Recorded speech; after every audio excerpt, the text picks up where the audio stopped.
Bueno, o Consello naceu con un mandato fundacional que é o de preservar os valores culturais do povo galego, que é o que está na súa idea original. Esta é unha idea plural e moi aberta e ao propio tempo un pouco preservacionista ou conservacionista, que é moi debedora da tradición, eu creo que xa antes da Guerra Civil, da época do Seminario de Estudos Galegos, e da idea de que recuperar o patrimonio pois é unha forma de construir unha cultura nacional. Unha institución que está no Estatuto de Autonomía de Galicia, por tanto, o que está no Estatuto é o que autodefine a propia comunidade como colectividade, como povo. O Estatuto é aprobado por referéndum do povo galego e, por tanto, que para eliminar o Consello da Cultura Galega, pois debería establecerse un referéndum, nada menos. Esa é a importancia que non convén esquecer.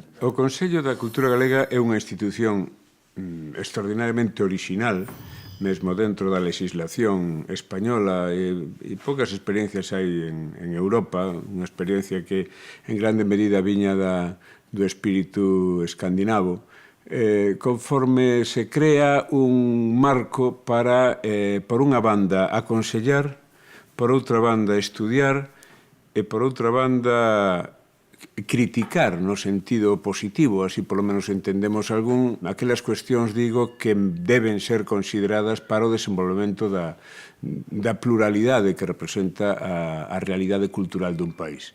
Nese aspecto se caracteriza pola súa autonomía e pola súa independencia. No Consello da Cultura Galega deben de estar todas as voces, ou polo menos o máximo número de voces posibles das institucións e das persoas que algo teñan que decir alrededor da cultura galega. Porque nela agrupouse moita intelixencia, foi unha institución moi atenta ás realidades máis vivas da cultura, algo que en principio se sospeitaba que podería dar lugar a unha institución pois con certa tendencia ao anquilosamento polo propio feito de que na súa fundación, na lei da súa fundación, pois só aparecían unha serie de institucións, algunhas pois que efectivamente se podía supoñer un certo carácter conservador ou inmobilista, e isto, sin embargo, pois non foi así. Sendo unha institución que ten 30 anos, unha institución aínda máis ou menos nova, eu creo que nestes sentidos que acabo de decir, intelixencia, boas maneiras e apertura á realidade viva da cultura galega, é a institución, eu creo que máis exitosa e máis exemplar das que hoxe están vivas en Galicia. Con Filgueira Valverde comenzamos unha laboura que eu xa viña facendo desde que Piñeiro chegou a Galicia no ano 50, xa viña colaborando con ele e con os de Galaxia en esta loita por a cultura galega. Con Filgueira se puxo en marcha pois o Consello da Cultura e se puxo en marcha a Lei da Galeguidade. E, naturalmente, isto foi o berce desa recuperación do galeguismo aquel que soñábamos todos coas xentes da xeración nós e do Seminario de Estudios Galegos. De maneira que eu quedei moi contento por esta recuperación do galeguismo tan necesaria para unha nacionalidade histórica como Galicia, con unha lingua como a nosa tan belida. A idea fundamental era non solamente asesorar, digamos, a Xunta de Galicia, sino tamén, digamos, ter unha capacidade de iniciativa. Había como tres funcións de asesoramento, de manter, por tanto, de revivir e fomentar e impulsar o coñecemento da cultura galega non só dentro de Galicia, sino dentro do mundo. A idea do Concello de onde nace? Pois non había ningún precedente. É dicir, no Estatuto de Autonomía do País Vasco, o único que hai é un artigo que refírese á Academia da Lingua Vasca. E no Estatuto de Cataluña non había ningún precedente, tampouco. E penso, e podo falar en primeira persona, xa nesta altura da miña vida non vou a presumir innecesariamente do que non é a verdade. Pois a idea foi mía. Que era o propiamente galego da cultura, e pensamos que esa pregunta previa sobre que concepto de cultura estábamos utilizando pois era de relevo. Non sexa que nos atopáramos ca sorpresa de estar empregando pois un concepto moi herdeiro de tradicións do XIX, moi estáticas, pouco dinámicas, ás veces un tanto esencialistas, e polo tanto responde a esa pregunta, crítica, debate, porque ao propio tempo non somente se trata de incorporar disciplinas, materias, olladas diferentes, senón perspectivas que moitas veces están en conflicto. E esa idea de conflicto cultural, de pluralismo interno, pois queremos tamén subliñala. Por lo tanto, non é só a novedade, recoller os debates máis recentes en diversos ámbitos, sobre a idea de cultura, senón tamén os propios debates e conflictos, ás veces ben agudos, en derredor do que debemos entender hoxe por cultura. Bueno, o Consello foi creado desde o principio como unha institución de institucións. Penso que isto é un dos grandes acertos, aínda que poida parecer que isto limita un pouco a súa mobilidade e a súa frescura, tamén lle dá moita máis seguridade e dalle maior riqueza, porque as institucións son sectoriais, o sea, as que se ocupan pois, da investigación da lingua, ou do patrimonio, ou do territorio, ou que son institucións de outro estilo, como universidades, etc. Podría asimilarse un pouco ao Instituto de España, pero o Instituto de España é só a reunión de academias. Entón, creo que este é máis ampla, ¿no? Porque ten institucións que son academias, ten universidades, ten centros de investigación e ten persoas a título individual. Isto é o que lle dá variedade e, ao propio tempo, profundidade institucional e estabilidade. O Consello naceu como un pouco que as ferramentas e as posibilidades que os seus animadores naquele momento creían, non? De feito, eu creo que era o máis novo do Consello cando entrei, non? E dubidei-o no momento de entrar, porque había algúns sectores que vían que o Consello pois era un lugar rancio onde se iban a consolidar determinadas persoas e determinadas institucións e deixar fora outras. O Goberno galego propón para o Consello unha sorprendente composición antidemocrática. O Goberno galego pretende que este Parlamento outorgue a certas institucións, en grande parte privadas e elexidas arbitrariamente, a capacidade de cooptaren ao resto dos membros do Consello e de se constituíren en tutela permanente da nosa cultura. Ignórase entidades e sectores sociais de decisiva importancia para a promoción e modernización da vida cultural galega, incluíndose pola contra entidades de moi pouca representatividade.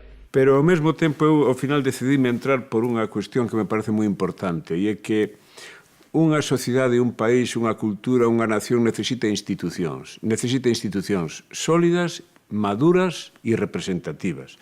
E, por tanto, non se trata de que entre o primeiro que chega, pero trátase de que haxa unha pluralidade que reflicta a propia realidade social. Na realidade social hai distintas maneiras de pensar, incluso distintas maneiras de entender a cultura, e eu creo que todas elas deben de estar representadas no Consello para que se discuta, para que poida haber vida. Porque se o Consello ao final é un grupiño de amigos ou de persoas que todos pensan igual, pois, bueno, mala función imos facer e, desde logo, moi pouca representatividade imos ter respecto da sociedade galega. Sí, o Consello está obrigado a ter relacións coas institucións autonómicas en primeira instancia, con outras tamén de carácter local ou non autonómicas, tamén de carácter estatal ou externas a España, pero a institución coa que está obrigado a ter unha relación máis directa, máis próxima, é co Parlamento de Galicia por unha razón, porque o Consello se financia con fondos públicos e o titular da soberanía do pobo galego é o Parlamento de Galicia. E, por tanto, como sucede con cualquier outro departamento do Goberno de Galicia, temos que presentar no Parlamento as nosas propostas, o noso plan de actuación anual e o plan de orzamentos para cada ano, que é sometido ao criterio da Comisión de orzamentos que todos os anos se reúnen no Parlamento de Galicia, é onde o presidente do Consello debe dar conta do que fixo naquele ano e do que pensa facer o ano seguinte. É certo que no Consello da Cultura Galega non cobramos por estar aquí, non? Para nós é un honor, e como tal honor síntome pagado. Nos queremos construir un país dunha certa maneira, queremos contribuir, pois, ao digamos, e como se decía en épocas así, con unha expresión algo máis ribomante, o florecemento da nación, e estamos aquí tamén por un compromiso con Galicia, coa lingua galega, coa súa cultura. Bueno, o Consello ten que manexarse con independencia porque é independente. Por tanto, sempre independente no sentido de ter criterio propio, de ter unha liña de ruta propia, de ter unha programación, unhas políticas propias, e ao propio tempo buscar a concertación, a cooperación institucional, a non estar aillado, non ter unha concepción holística de pensar que isto é todo, non? Ten que ter independencia, porque senón, digamos, convertiríase o Consello da Cultura Galega en unha especie de departamento de propaganda do goberno de turno, calquera que sea o seu cor, non?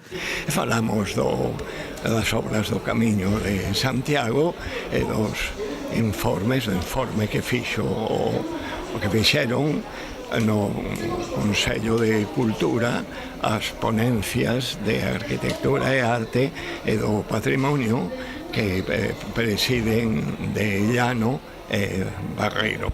Tivemos un diálogo sobre elas co presidente e cos dous conselleiros. Pero é que todo o mundo confunde cualquier poder que haxa en Galicia coa Xunta de Galicia. Por tanto, hai que explicar que non é así. Formamos parte dun entramado institucional. Como hai un Parlamento, como hai unhas consellerías, como hai uns consellos consultivos de outro estilo. O poder político tivo sempre co Consello unha relación de non comodidade, por non decir incomodidade. De non comodidade, por qué? Porque no Consello hai moita xente que é crítica respecto da política que se está facendo e que é crítica da política que está facendo o Partido Popular, pero que foi crítica tamén con aspectos da política que estaba facendo o bipartito. Na época do bipartito, o Consello da Cultura Galega tamén tivo posicións críticas respecto do que se estaba facendo, ou mellor dito, do que non se facía. A min gustame moito unha frase daquela escritora belga fantástica, Marguerite Yourcenar. Ela decía que o día que logremos ser a mala conciencia dos políticos e dos que toman decisións, a batalla está a medio ganar. O Consello, que é unha institución, non ten que estar todos os días no periódico con titulares montando bronca. O papel do Consello é incidir naquelas persoas, naqueles representantes do poder político ou que teñen capacidade de decisión para comunicarlles que as cousas se están facendo así ou que nós creemos que se poden facer desta outra maneira. O Consello non é un órgano consultivo que se limita a emitir informes do que lle piden, sino que debe tomar iniciativa propia porque ten a capacidade de observar que está sucedendo na realidade cultural galega, que para iso estamos aquí. O Consello supuxo un revulsivo e un achegar informacións moi novas que de alguma maneira supoñen o caldo de cultivo de moito da cultura e do traballo intelectual que se está facendo hoxe en Galicia. Unha vez que se rompeu, por falar así, esta barreira dos 10 ou 15 primeiros anos onde de alguma maneira se estaba facendo algo que non se tiña feito ata agora, o Consello entrou nunha dinámica, vamos chamarlle, progresiva, pero non xa tan evidente ni tan rompedora como foi a primeira. Etapas, pois dentro desa continuidade hai unha primeira etapa que é a que preside Ramón Piñeiro, que é unha etapa de intendencia, atrévome a decir, de buscar acomodo, de buscar unhas instalacións dignas, de buscar recursos, de fortalecer a institución. Hai unha segunda etapa que é a etapa xa de Xosé Filgueira Valverde, que é unha etapa xa máis consolidada. A figura de Filgueira Valverde empataba moi ben ca administración de Manuel Fraga, porque Filgueira fora profesor do presidente Fraga, e iso, había unha certa sintonía entre eles. e esta casa pois ten as instalacións actuais e se afianza. Logo, a etapa de Carlos Casares, eu creo que Carlos o que intentou foi abrir o espacio da cultura por unha banda cara ao exterior, conectar a cultura galega cara a fora e conectar a cultura galega cara a eses novos ámbitos da cultura que non son os estrictamente filolóxicos e literarios, e esa línea está potenciada polo actual presidente Ramón Villares. Quizáis o que máis reflicte, na miña opinión, esa línea é a presencia do Consello de Cultura Galega nas redes. A estrategia do Consello, por exemplo, o portal da Cultura Galega ORG, que eu creo que é unha das cousas das que máis orgullosos nos podemos sentir, pola aportación, pola riqueza, é unha referencia constante, é o gran escaparate, que se pode facer moito máis, evidentemente. Pódese facer moitísimo máis, pero depende un pouco tamén da propia sociedade galega, do propio Consello e das institucións que o doten de recursos, claro. O Consello da Cultura estruturase basicamente en 3 niveis. Nun nivel está a Comisión Executiva, noutro nivel está o plenario e noutro nivel están as comisións. O órgano máximo de decisión é o plenario, naturalmente. O plenario reúnese en poucas ocasións ao longo do ano. No plenario están integradas institucións que están xa definidas na propia lei de creación do Consello e tamén están integradas personalidades individualmente.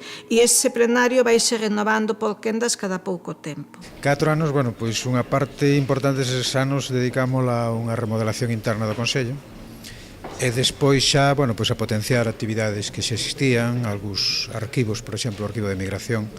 Creamos arquivos novos como o arquivo de planificación lingüística, creamos ponencias novas como a de ciencia e tecnoloxía e, sobre todo, o que fixemos foi organizar moitos encontros, congresos, debates que movilizaron durante 4 anos no Consello, bueno, non durante 4 anos menos porque os primeiros en realidad non dedicamos a isto, alrededor de 2.000 persoas, é dicir, pero 2.000 persoas non público, sino xente que participou activamente, é dicir, expertos, xente que veu de fora, de outros países. Cando empezou o Consello, efectivamente, eu apoiei e promovén a necesidade de que houvese comisións especializadas nos distintos ámbitos. Esas comisións logo foron medrando, a prova de que a idea non era mala, non? E a prova é que cada vez se entende máis a cultura como algo moi aberto. Hai moita xente que cree que a cultura son os poetas e son os pintores, e a cultura é a vida dun país, a cultura é a organización do territorio, e a organización social, é a capacidade para desenvolver estrategias de ciencia e tecnoloxía, é a capacidade para abordar cuestións económicas e de explotación das propias riquezas naturais. Todo iso é a cultura, incluída a gastronomía, as festas e a maneira de relacionarse entre as persoas. E eu creo que é unha visión moi moderna da cultura. A cultura non como algo que se garda e que se exhibe nos escaparates e nos mausoleos, sino como algo que está na sociedade, que está na vida e que ten, ademais, as contradicións, as dificultades da propia sociedade e da propia vida. Por exemplo, na orquesta temos sección de cordas, de ventos, de percusión, ás veces coro. O conxunto ten que ser equilibrado, ten que poder desenvolver unha especie de polifonía que faga escoitar varias voces moi diferentes nun conxunto armónico. Moitas seccións, un sentido amplo da cultura, trátanse temas, por suposto, que teñen que ver ca lingua, ca historia, ca emigración, ca música, ca arquitectura, co patrimonio, etc., etc., etc. Pero todo isto é un conxunto humano que fai reflexións, que fai propostas, as fai dende un ámbito do racional e non tanto da paixón. O Consello realmente naceu xa con unha idea moi clara de que a cultura tiña que ter en conta o feito científico, os feitos da ciencia, porque a ciencia, de alguma maneira, constituía parte da cultura contemporánea e, polo tanto, non podía excluirse en ningún momento, en ningún sentido, do que eran as áreas de traballo do Consello. De alguma maneira, era tamén herdeira da idea que tiña o Seminario de Estudios Galegos, porque o propio Seminario de Estudios Galegos, que para algúns poido ser o antecesor do que é o labor do Consello da Cultura Galega, tamén tiña moi claro que as seccións científicas estaban e formaron, de feito, parte da estrutura interna do Seminario de Estudios Galegos. Polo tanto, o Consello xa naceu con esa idea desde o primeiro momento. E na primeira configuración do Consello existía unha área que se chamaba de Patrimonio Natural. Patrimonio natural no sentido de estudar, recoñecer, poñer en valor todo o que existía da natureza en Galicia. Creo que o sector da cultura científica foi enriquecéndose bastante, de prácticamente non haber nada. Hoxe, o que se fai na cultura científica no Consello é algo que é perfectamente homologable a todo e incluso superior en moitos casos ao que se está facendo no resto do Estado. Proxectos para a creación dunha Escola Superior de Arte Dramática en Galicia hainos desde finais do século XIX. Foi unha idea directamente do que era presidente do Consello daquela, de Carlos Casares, e eu como membro da sección de Artes Escénicas e Musicais, pois propuxen ali a creación desta comisión que foi aprobada unánimemente. É certo que iniciamos xa un longo proceso de peregrinación, de despacho en despacho, intentando pois convencer a políticos e responsables de diferentes institucións de que Galicia pois necesitaba ter unha Escola Superior de Arte Dramática, de que había unha demanda máis que sobrada para ese tipo de estudos, e finalmente, bueno, pois atopouse o apoio do Concello de Vigo e despois, bueno, pois foi quen ofreceu os terreos e a posibilidade de que a escola se montase ali, en Vigo, onde está agora. Os encontros de normalización lingüística que se levan realizando durante todos estes anos, que son un encontro anual en que profesionais, distinto tipo de profesionais que traballan coa lingua nos ámbitos da normalización se xuntan tamén para, bueno, non solamente para rearmarse, para as xeiras seguintes, sino tamén para poñer en común novas experiencias, novos produtos, novos recursos, novas necesidades. Pois somos 10 membros, uns artistas, outros teóricos de arte, da estética, coleccionistas, fundamentalmente nos movemos por o campo teórico, pero o campo da creación tamén en todos os eidos, non? Nos xuntamos pois cada certo tempo e pensamos nas actividades que podemos facer ao longo do ano, que son moi variadas e que teñen como un denominador común que é Atalaya, que o órgano de difusión da web cultural chamase Atalaya, que cubre todos os campos da creación artística e a creación visual, e que é un produto desta sección dentro do Consello da Cultura Galega. Todo o mundo da creación visual, en xeral, pertenece a nosa sección de artes visuais. Es decir, non lle temos medo a esos eidos marxinais que ten o mundo da arte. Non somos ni tan académicos ni tan ríxidos neso, non? O Consello tense distinguido en máis dunha ocasión por ser a institución que crea vías de colaboración para grandes conmemoracións ou grandes celebracións ou programar actividades de grande alcance. Estou pensando, por exemplo, cando se celebrou o ano Cunqueiro, ou en actividades xa máis próximas, como poden ser algúns dos actos rosalianos que se celebraron este ano, non? Quer dizer que o fomento da cooperación institucional é, de alguna maneira, unha das divisas do Consello da Cultura. A Coordinadora de Traballadores e Traballadoras pola Normalización Lingüística botaban en falta un centro de recursos que lle ofrecera información, documentación sobre o proceso de normalización lingüística, sobre as normas, leis, decretos, sobre o material que se fora elaborando de campañas de animación, en fin, de toda unha serie de recursos que se viñan xerando de forma máis ou menos espontánea, ás veces por parte do propio goberno. Entón, había unha auténtica necesidade de ir recompilando esa información. Ese traballo o CDSG continuou facendo. Pero logo, a parte de, digamos, da recolla desta documentación oficial, tivo un labor moi activo na recolla de documentación xerada por todo tipo de organizacións ou de institucións ou de colectivos sociais, institucionais relacionados coa normalización lingüística. Primeiro, no marco daqueles servizos de normalización lingüística municipal ou de empresas que se estaban creando, como dixemos antes, na década dos 90, e despois dos equipos de normalización lingüística comezaron tamén a producir moito material de distinto tipo, de recursos didácticos, de estudos, de informes. Unha das cousas que chamou moito a atención foron os materiais de campañas de normalización lingüística, porque aí hai de todo. Tivemos unha recolla moi importante de material histórico, por exemplo, relacionado co Día das Letras Galegas, e das campañas históricas dos Falalle Galego, Galego na Escola dos anos 70, aquelas campañas de sticks dos coches.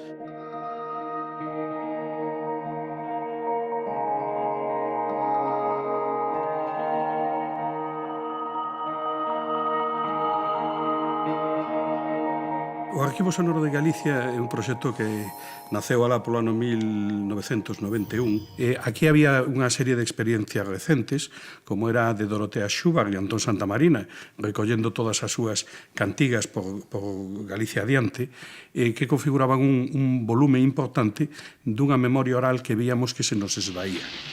El Trentiño do Norte, el Trentiño norteiro.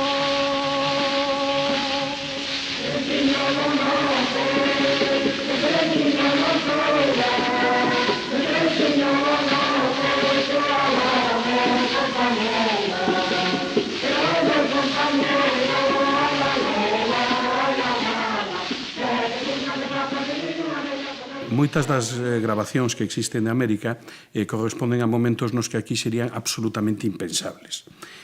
Os primeiros magnetofós de cassette comenzan a circular por Galicia no ano 1968, 69, as gravadoras de Revox de bobina ancha antes, pero quen tiña unha grabadora? Moi pouquísima xente.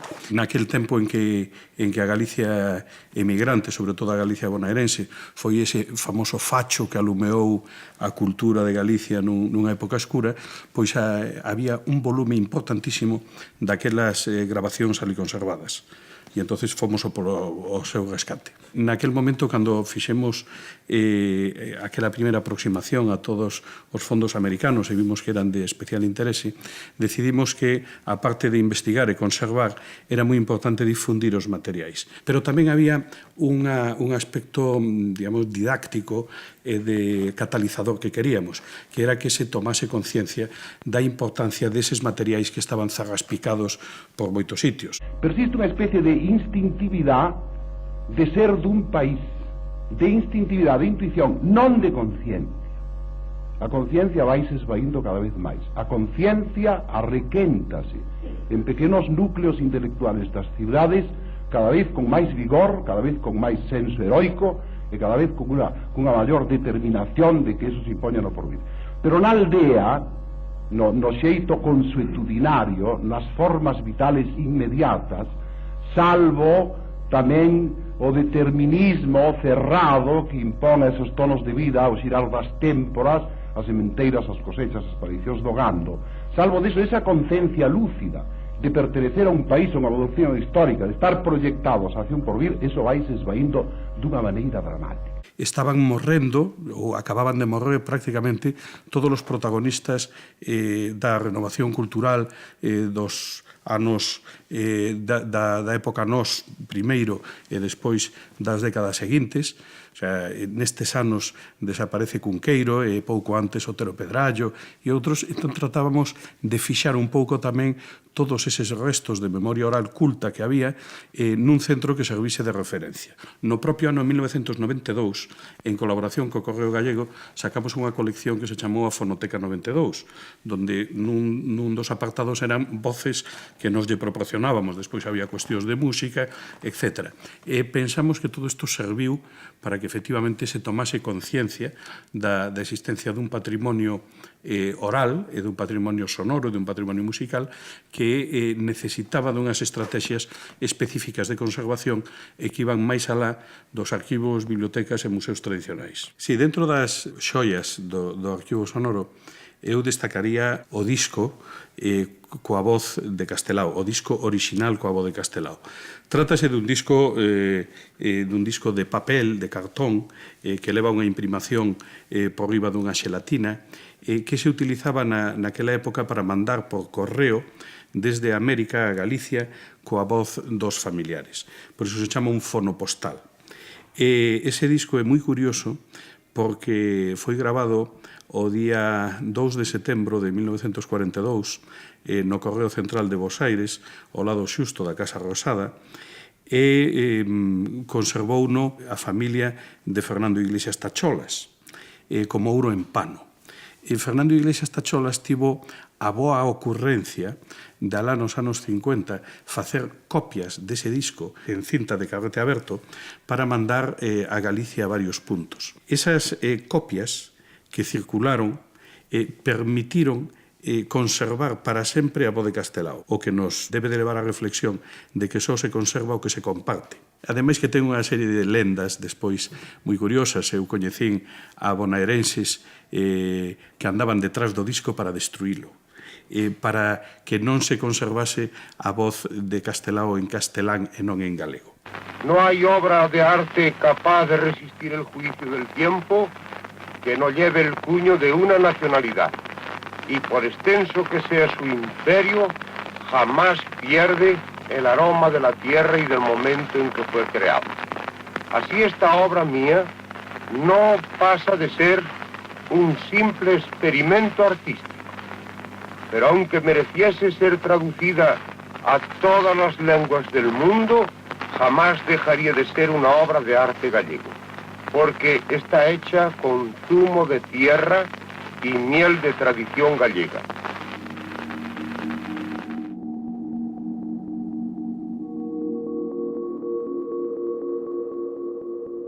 O Arquivo de Emigración Galega nace á altura de 1992.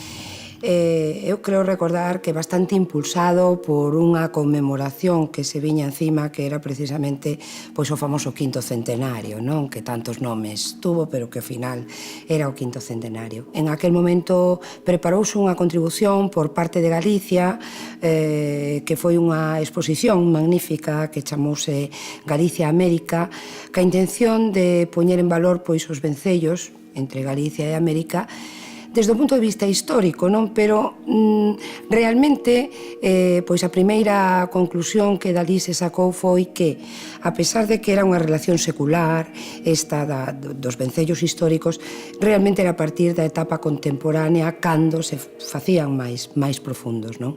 Entón, eses vencellos centrábanse na historia da emigración galega. A partir de aí, pois, ese interés por traballar sobre a emigración galega deu lugar tamén pois, ao interés pola recopilación de distintos tipos de fondos ca intención de ir creando paseniñamente pois, un arquivo da emigración. A veces por coyunturas e incluso por relacións de carácter persoal, foise facendo pois, un camiño de intentar recuperar toda a documentación ou a meirande parte da documentación que estivese fora, non? Mandouse comunicación aos diferentes centros galegos espallados polo mundo, preguntando primeiro que fondos tiñan, en que situación estaban, en que estado de conservación.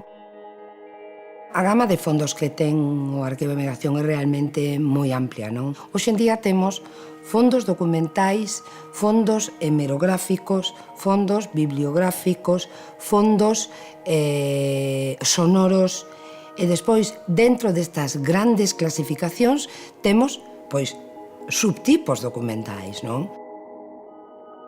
Un no arquivo da migración pode atopar desde pasaportes de migrantes a cartaces das compañías navieiras que facían a viaxe a América, a billetes de avión para Europa. No fondo gráfico pode encontrar, pois, evidentemente, fotografías de personalidades da emigración, de vida cotiá, de traballos que desenvolvían os emigrantes, de saídas e chegadas nos portos.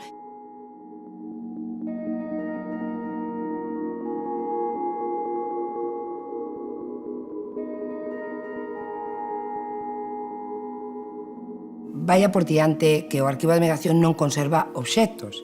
Esa sería a idea dun museo de migración moi discutida tamén, e que o mellor pensouse en algún momento que o arquivo fose un precedente, non?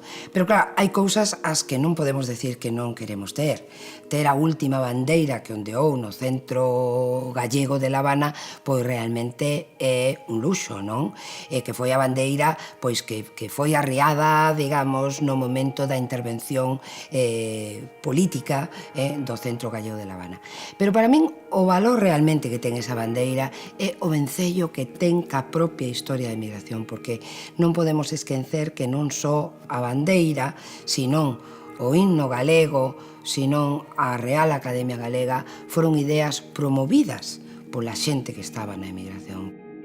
Esas películas son o que se chamaba o cine de correspondencia, un medio peculiar de comunicación entre a parroquia da Colá e a parroquia da Ló. Os emigrados que estaban fora mandaban esas películas para que aquí a xente da vila se xuntase e viran como era Buenos Aires, como era Montevideo, que era o que facían alá, como se desenvolvía a xente, etc. E, a súa vez, os paisanos, acó, facían outro tipo de documental no que enviaban os que estaban fora para decir como estaba a terra, o que progresara, o que empeorara.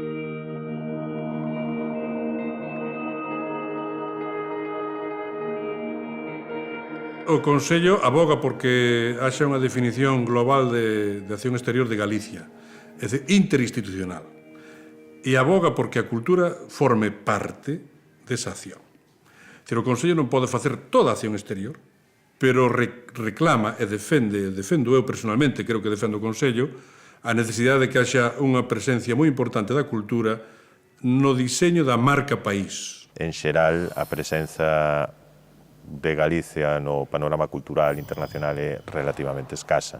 É certo que hai algunhas figuras literarias de certo prestixio que soan fora, como poden ser Rosalía de Castro ou en escritores de expresión castelá, sobre todo Valle Inclán, ou mesmo sempre a Pardo Bazán ou Camilo José Cela. Bueno, a imaxe de Galicia no exterior nestes momentos creo que é algo difusa, non? Como consecuencia en boa medida da ausencia dunha definición interna de cal debe ser un pouco o perfil que Galicia intenta transmitir ao exterior. Non, probablemente a nosa imaxe sexa o resultado dunha suma de diferentes variables onde podemos incluir Santiago de Compostela e o camiño de Santiago ata as excelencias da nosa gastronomía, etc. No caso de Galicia isto é máis evidente, porque ao carecermos de institucións tipo como un Estado, A cultura, eu creo que permite visualizar e visibilizar e proxectar mellor o que é a realidade galega. É dicir, temos dous instrumentos esenciais. Un é o ser o punto de término dun camiño de peregrinación, e o segundo punto é que Galicia, por fas ou por nefas, tivo, sobre todo na época contemporánea, un comportamento sistemático de emigración que levou a moitos galegos por todo o mundo, especialmente no continente americano, pero non só no continente americano.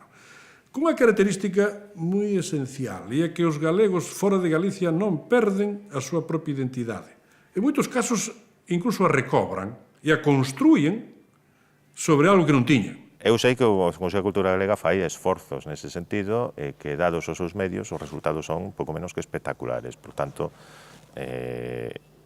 non vou ser eu quen diga o que se fixo non está ben, todo o contrario. Sí que penso que igual hai que destinar algúns esforzos menos ao ámbito latinoamericano, ao ámbito lusófono, ao ámbito hispanófono, e hai que venderse un pouco máis noutros ámbitos. Onde hai que estar presente en Nova York, onde hai que estar presente en San Francisco, onde hai que estar presente en Berlín, onde hai que estar presente en Londres, onde hai que estar presente en París.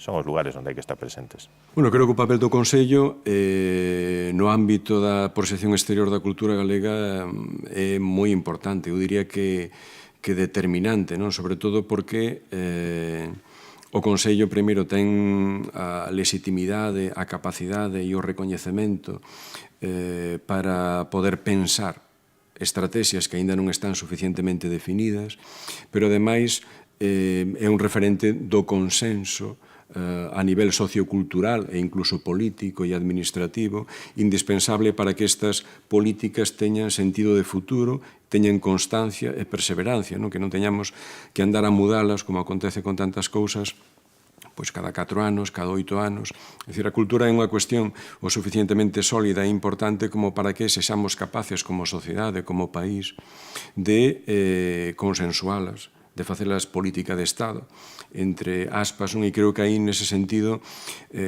sobre todo nestes momentos de certa crispación social e política, é importante potenciar aqueles elementos de consenso, é a cultura, e desde plataformas de consenso, como pode ser o propio Consello da Cultura Galega, e aí ten un espacio fundamental no que compre actuar con rapidez e con enerxía, porque non basta, desde o meu punto de vista, aconsellar, senón que é necesario actuar. O que reclamo é que debe haber unha coordinación desa actuación, que gastemos os recursos da forma máis eficaz, e, en segundo lugar, que a cultura sexa un elemento esencial nesa diplomacia exterior.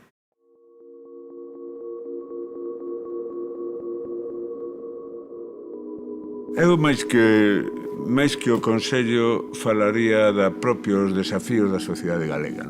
O Consello da Cultura Galega é unha parte institucional da sociedade galega.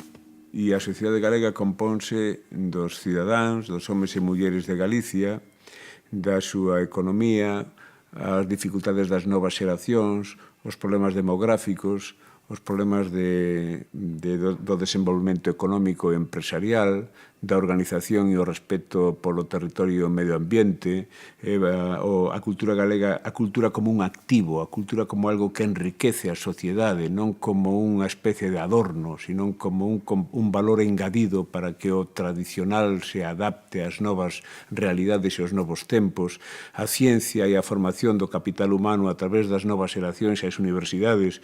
Ese é o desafío dunha sociedade que ten que ter un proxecto de futuro. Sin proxecto de futuro non hai sociedade. Non hai país, non hai nación, non hai galegos. Hai que partir do feito do que o Consello foi unha novedade total para o que é a política cultural española. E, polo tanto, o Consello tivo que buscar o seu sitio. Cal era o seu papel? En competencia, ás veces, con outras institucións, con outras administracións, pero tuvo que ir buscando e definindo buscando, de alguma maneira, o recoñecemento, pero a través das obras, dos seus traballos.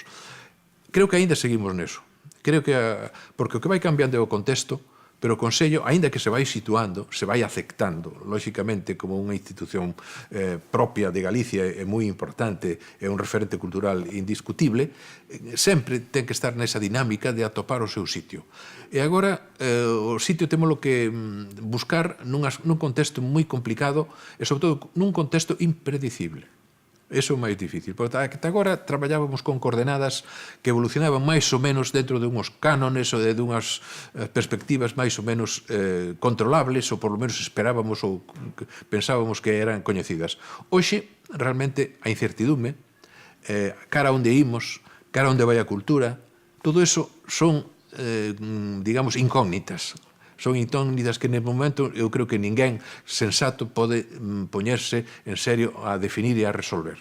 Eu creo que neste momento estamos tamén noutra situación, vamos a chamarlle crítica, en dous sentidos. No sentido de que estamos nunha crise económica, nun problema generalizado da sociedade, pero tamén nunha crise no sentido máis positivo que ten a palabra, senón de cambio, de reorientación cara ás novas expectativas, forzado, de alguma maneira tamén, pola crise económica. Ten que facer un esforzo para saber chegar a esa sociedade. Por lo tanto, eu creo que deberíamos facer unha autocrítica no Consello para ver como podemos utilizar os recursos dos que hoxe dispoñemos, fundamentalmente as novas tecnoloxías, para chegar á sociedade galega e informala, activala e dinamizala incluso, non?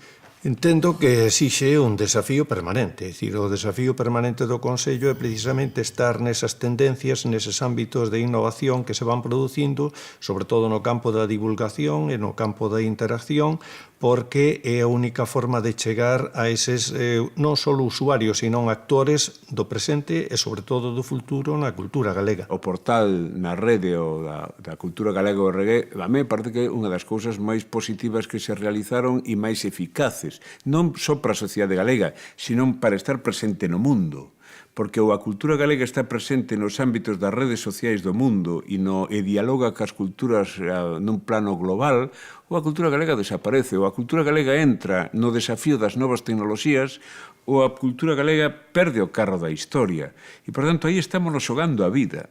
Bueno, creo que o reto fundamental é baixar un pouco o diapasón ou a insistencia na cuestión da identidade, e subilo na cuestión da eficacia do facer. É menos ser e máis estar, ou máis facer. E isto supón unha pequena viraxe. Non é seguro que iso se logre, pero ese reto é fundamental. De modo que non somos máis importantes polo que sexamos, senón polo que somos capaces de proxectar e de transmitir ao mundo. O espírito e o contexto no que se creou o Consello de Cultura Galega era o espírito de consenso. E me parece que isto é unha das ideas máis importantes, das funcións máis importantes que pode seguir cumplindo, que está cumplindo e que pode seguir cumplindo o Consello de Cultura Galega. Digamos que todos teñamos esa conciencia de que podamos ter un punto concreto, claro, sólido de coincidencia. Entón, digamos que o Consello da Cultura Galega pode ser e debe ser e seguirá sendo un abanderado do consenso de todos os galegos, de aquí, de fora de aquí, dos de antes, dos de agora e dos que veñan despois.